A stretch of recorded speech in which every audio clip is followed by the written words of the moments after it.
La parole est à présent à Madame Marie-Noëlle Battistel pour le groupe socialiste de l'Assemblée nationale.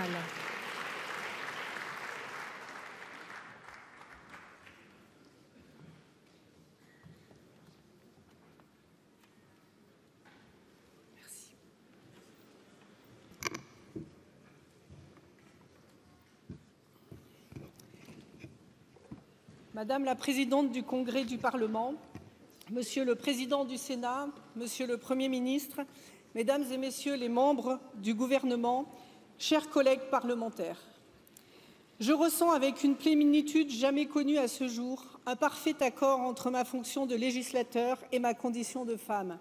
Il nous appartient aujourd'hui de dire que l'ère d'un monde fini commence. Ces mots de Gisèle Halimi résonnent puissamment à cette tribune cet après-midi et je les fais miens. Il résonne d'autant plus fort pour moi qui ai l'honneur de représenter la 4e circonscription de l'Isère comme elle l'a fait en son temps et que ces combats ont influé les miens. C'est ainsi avec une immense émotion, honneur et fierté que je porte la voix des députés socialistes devant le Parlement réunis en congrès en ce jour historique du 4 mars 2024. Un jour historique en ce qu'il est une victoire pour les femmes, pour leurs droits si souvent discutés, ballottés et mis à mal, dépendant des changements politiques, jamais à l'abri de les voir reculer. C'est la victoire de Simone de Beauvoir qui nous appelait à la vigilance notre vie durant, mais aussi de Simone Veil qui a ouvert la voie, de Gisèle Halimi, des 343 du manifeste et de tant d'autres.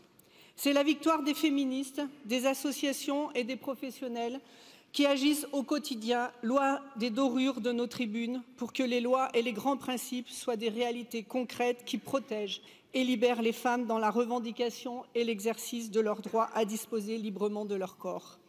C'est notre victoire à toutes, oui, face à ceux qui doutent encore que l'avortement mérite d'être défendu.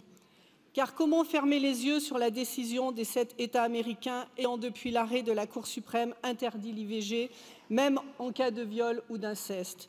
Comment ne pas faire le parallèle quand certains de nos voisins européens, comme la Pologne, la Hongrie, mais aussi le Portugal, en conditionnent et en réduisent l'accès? Comment ne pas s'inquiéter que dans notre pays, les entraves à l'IVG prennent des formes de plus en plus pernicieuses de la part des mouvements anti-choix jusque dans certains médias? Qui peut alors, dans cette époque de doute et d'instabilité, préjuger de ce qu'il pourrait advenir demain en France? Ainsi, dans ce contexte global de remise en question du droit à l'avortement, ce jour du 4 mars 2024 est historique aussi pour la France.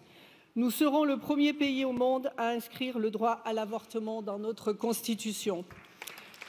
En érigeant le droit à l'IVG parmi les droits humains fondamentaux, parmi les valeurs intangibles et tout ce qui fait la force d'une République indivisible, laïque, démocratique et sociale.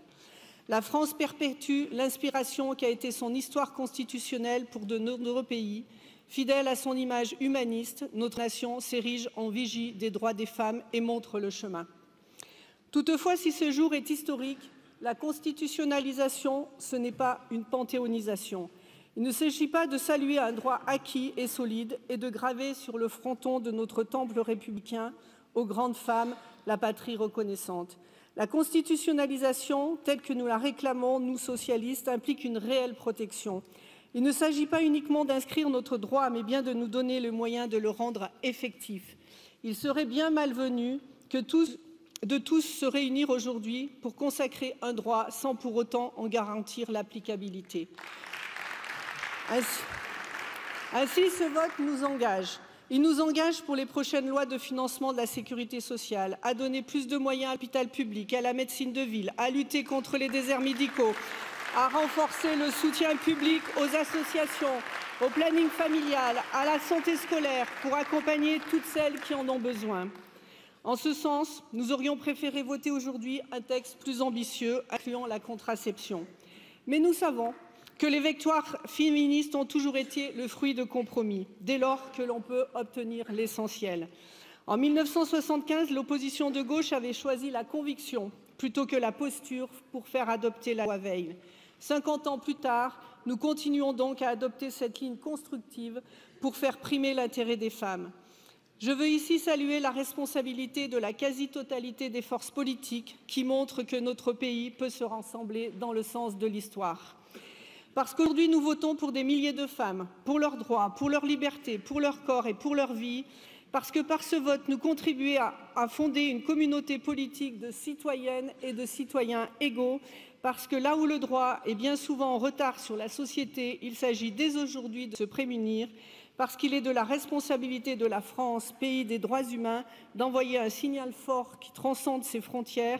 Les députés socialistes sont fiers de voter aujourd'hui pour graver l'inscription de l'IVG dans la norme suprême de la République. Je vous remercie.